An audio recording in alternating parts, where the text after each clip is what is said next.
Happy Halloween! I'm Nicole Osinski. This is your Government Fleet October wrap-up. What mattered, why it matters, and what to do next. No gimmicks, just a straight story with a seasonal twist. We'll start in the place most residents never see but depend on every day, the Fleet Maintenance Garage. One of this month's most read features focused on why a purpose-built shop is not a simple capital project but an operational tool. When bays are sized for the equipment you actually run, when vehicle and pedestrian circulation is planned instead of improvised, and when ventilation, extraction, lighting, power, and compressed air are designed into the work, you get faster repair cycles, fewer incidents, and measurable savings. Energy performance alone can take a significant bite out of utilities. Over a 30 to 50-year horizon, those gains compound, and they show up in availability, safety metrics, and retention. If you are preparing a funding pitch, lead with outcomes. Show the technician hours you regain with clear flow and staging. Point to the cost avoided when you do not force a plow into a pickup bay. Make site design part of the story. Separate fleet and visitor access, fueling that does not choke the yard, space for long vehicles to align without risky maneuvers, and lighting and cameras that reduce losses. The people side matters as much as the concrete. Clean break areas, inclusive locker rooms, daylight, and marked walk paths are not luxuries. They signal professionalism and help keep experienced staff on your roster. Because it's Halloween, we leaned into the real operational frights fleets called out this month. The first one remains a technician pipeline. Retirements are accelerating while vehicles and systems become more complex. The practical responses we heard were not glamorous. Build skills ladders, fund certification, and match your space and tooling to the real workload so you do not waste technician time wrestling the facility. Keep the scorecard small and visible.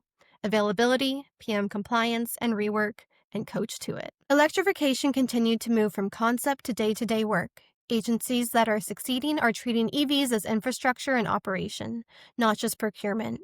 That means power studies before purchase orders, charger siting aligned to duty cycles, and training plans for drivers and techs.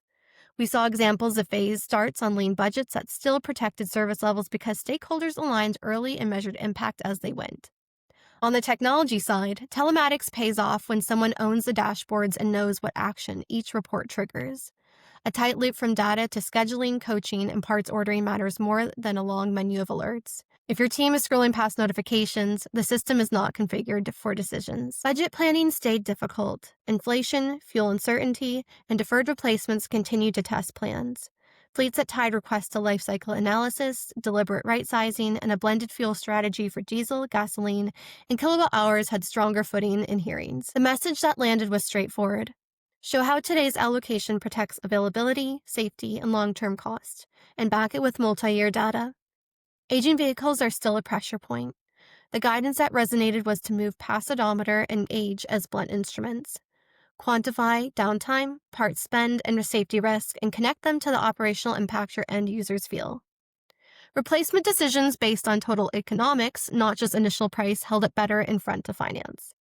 For new managers, the theme was consistent. Start with people and culture, then process, then tools. A small set of KPIs reviewed consistency beats a sprawling dashboard. Communicate in plain language, deliver a few fixes that matter to operations, and build from there. Maintenance fundamentals supported all of this. Preventive programs with disciplined checklists, clear communication, and modest shop improvements reduced surprise and audit risk. Policy and safety had noteworthy movement as well. New York City's work with intelligent speed assist, location-aware speed governance that limits acceleration rather than relying on artificial braking, continued to provide evidence at scale. The parameters included an allowance for flow of traffic and an emergency release, and the reported effects included tighter speed compliance and a fuel efficiency bump. In parallel, the discussion around Executive Order 39 and high-vision trucks put visibility back at the top of heavy-duty specs. If a driver cannot see a pedestrian, there must be a way to bridge that gap. Spec writers should treat visibility as a primary requirement, not an afterthought. And leadership takeaways from RTA Connect reinforce the idea that technology without adoption is a waste. Funding constraints did not magically ease, but leaders who brought clean cost data and linked it to availability were getting traction. The advice was to pick a few metrics, keep them stable, and teach the team to use them. Preparedness surfaced in a connected operations survey that painted a sober picture. Many operations do not feel ready for severe disruptions, storms, supply chain, or security incidents. The biggest gaps were asset visibility, redundant communications, and staff training on the tools already in place. Agencies with documented plans return to normal faster. If you have not tested a communications failover or rehearsed how you would locate critical equipment in the first hour of an event, schedule that drill before winter. There is also a practical finance reminder with immediate implications. In not-at-fault crashes, public fleets often fail to recover loss of use, diminished value, and the full cost of upfitted equipment when a unit is totaled or down for repair. Document the labor to remove and reinstall radios, lighting, partitions, stretchers, cameras, graphics, item by item, and include it. Know your statute of limitations and whether you can reopen the files that were settled narrowly. The work upfront is a class-based template that makes these recoveries repeatable and defensible. Dollars left on the table are taxpayer dollars.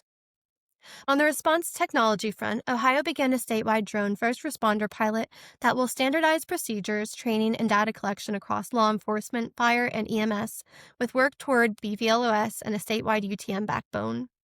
The real test will be policy, community engagement, and airspace coordination. Those are the places DFR programs typically slow down. The operational goal is simple: faster, safer situational awareness.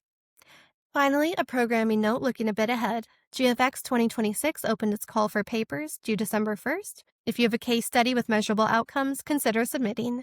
Evidence beats opinions. Bring your data. That's the October wrap-up. The through line this month is simple: design facilities for the work you actually do, reduce noise in your data, and put people and safety at the center. If we missed a story your peers should see, send it our way. Have a safe Halloween shift, keep your high vis on, and we'll see you next month.